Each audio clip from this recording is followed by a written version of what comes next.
மிதுன ராசி, மிதுனம் குரு பேச்சு 2026 1 ஜூன். நீங்கள் நல்லா இந்த இமேஜை முதல்ல பார்த்துருங்க. குரு வந்து எங்கே இருக்கார்? மிதுனத்துக்கு நெக்ஸ்ட் ஹவுஸ்லேயே இருப்பார் பாருங்க. மிதுன ராசிக்கு அடுத்த வீட்டிலே இருப்பார். இந்த குருவுடைய பார்வை வந்து உங்களுக்கு விருச்சிகம், மகரம், மீனத்தில் 3 இடத்துல பதியும்.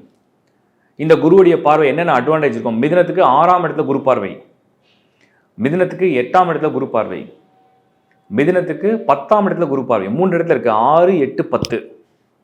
அப்போ 6, 8, 10ல் என்ன ப்ளஸ் அப்படின்னு நம்ம வந்து பார்க்குறதுக்கு முன்னாடி குரு செகண்ட் ஹவுஸில் தான் என்ன அட்வான்டேஜ். பொதுவாக குரு 5 பாவங்களில் வரும்போது ப்ளஸ்ன்னு சொல்கிறோம். மிதுனத்தை பொறுத்த வரைக்கும் அவர் தான் lord of 7 and lord of 10. 7, 10க்கு அதிபன். 7, 10க்கு அதிபன் வந்து 2ஆம் இடமான வாக்குஸ்தானத்தில் உச்சம் அடைகிறார். பொருளாதார ரீதியாக முதல்ல உங்களுக்கு என்னென்ன அட்வான்டேஜ் அப்படின்னா, சொன்னதை செஞ்சு காட்டக்கூடிய ஒரு வாக்கு பலம். ஓகே, நான் சொன்னேன், இந்த அச்சீவ்மெண்ட்டை நான் பண்ணி காட்டுவேன், நான் சொன்னேன், செஞ்சு காமிச்சேன் பார்.